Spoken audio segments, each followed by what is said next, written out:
नमस्कार दोस्तों, जय जोहार। मैं कौशल तिवारी और बीनिया संजय में आपका स्वागत है। छत्तीसगढ़ में भारतीय जनता पार्टी की हालत बेहद नाजुक है और देश के प्रधानमंत्री से 4 साल से भारतीय जनता पार्टी के विधायक लगातार समय मांग रहे हैं मिलने के लिए, लेकिन उन्हें समय शायद इसलिए नहीं दिया जा रहा है क्योंकि भारतीय जनता पार्टी के शीर्ष नेतृत्व को शायद यह लगने लगा है कि छत्तीसगढ़ में भारतीय जनता पार्टी की वापसी बेहद ही मुश्किल और चुनौतीपूर्ण है। इसलिए वह दूसरा खेल खेल रही है। स्थानीय नेतृत्व पर शायद भरोसा नहीं करके वह जांच एजेंसियों के हवाले से राजनीति को साधने की कोशिश कर रही है, कहा जाए तो गलत नहीं होगा। वहीं दूसरी तरफ भाजपा की इस बुरी स्थिति को देखते हुए कांग्रेसी न केवल उत्साहित हैं बल्कि बेलगाम हो गए हैं, कहा जाए तो गलत नहीं होगा। कल बृहस्पति सिंह विधायक हैं, उन्होंने एक बैंक कर्मचारी को थप्पड़ मारा। एक थप्पड़ नहीं मारा, कई थप्पड़ मारे। ऐसी परिस्थितियों में क्या कांग्रेस के लिए राह आसान हो जाएगी?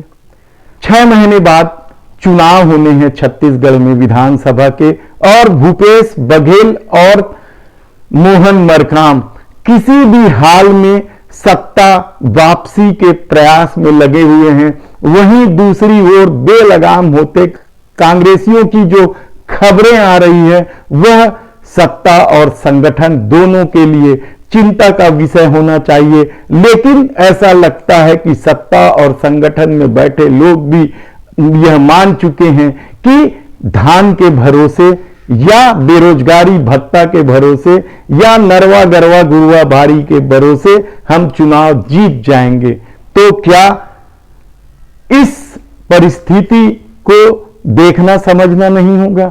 क्या ऐसी परिस्थिति है कि कांग्रेस आसानी से जीत जाए और भाजपा मैदान छोड़ जाए? लेकिन कांग्रेस के सत्ता और संगठन में बैठे लोग भी इस मामले को लेकर बेपरवाह है, कहा जाए तो गलत नहीं होगा। दर्जन भर ऐसे विधायक हैं जो लगातार लोगों को अपमानित कर रहे हैं या अपनी दादागिरी दिखा रहे हैं, गुंडागर्दी कर रहे हैं, कहा जाए तो गलत नहीं होगा। बृहस्पति सिंह ने तो इससे पहले पुलिस को हटाने के नाम पर धरना तक दिया।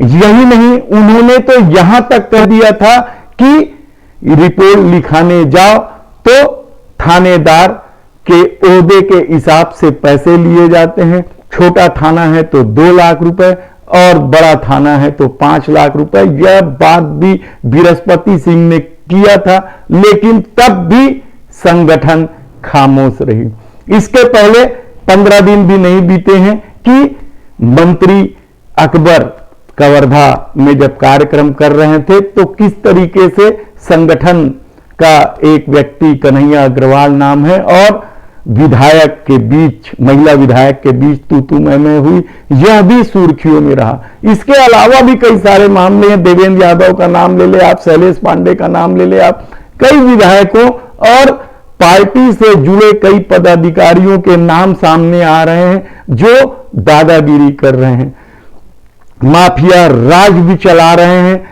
भू माफिया के साथ मिलकर, रेत माफिया के साथ मिलकर अपनी करतूतों को अंजाम दे रहे हैं, कहा जाए तो गलत नहीं होगा। ऐसी परिस्थिति में कल जब बृहस्पति सिंह ने फिर एक बैंक कर्मी को पीटा तो बृहस्पति सिंह ने बैंक कर्मी की पिटाई की तो वह सुर्खियों में रहा। लेकिन अभी तक संगठन की तरफ से या सत्ता की तरफ से इस मामले में कोई कार्रवाई नहीं की गई है, जबकि दूसरी तरफ सहकारी बैंक कर्मचारी संघ आंदोलनरत है। उन्होंने 2 दिन 5 जिलों में आंदोलन करने की घोषणा की है, उसके बाद आंदोलन का विस्तार करेंगे। तो क्या हम यह मान लें कि जीत की संभावना को लेकर इतना उत्साहित है कि कांग्रेस संगठन में बैठे लोग या विधायक बेलगाम हो गए हैं? उनकी पकड़ नहीं है। दूसरी तरफ आप देखें तो किस तरीके से भारतीय जनता पार्टी अपने नेतृत्व के आगे सकते में रहती है, यह सहमे हुए रहता है, यह किसी से छिपा नहीं है। खुद विजय रूपाणी ने, गुजरात के मुख्यमंत्री ने कहा था कि जब उन्हें हटाने के लिए शाम को फोन आया तो वे सवाल भी नहीं किए थे, चुपचाप इस्तीफा दे दिए थे।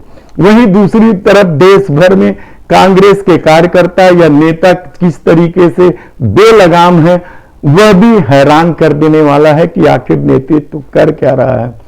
स्थानीय नेतृत्व की बात छोड़ दे, क्योंकि उनके अपने संबंध होते हैं, उनकी अपनी परिस्थितियां होती हैं, वे गुटबाजी में उलझे होते हैं। लेकिन क्या राष्ट्रीय नेतृत्व भी इस तरफ से आंख मूंदे रहेगा? ऐसी परिस्थिति में क्या छत्तीसगढ़ में कांग्रेस की वापसी इतनी आसान है, जब बहुत सारे विधायक या कार्यकर्ता, नेता बेलगाम हो गए हैं? देखना होगा। धन्यवाद।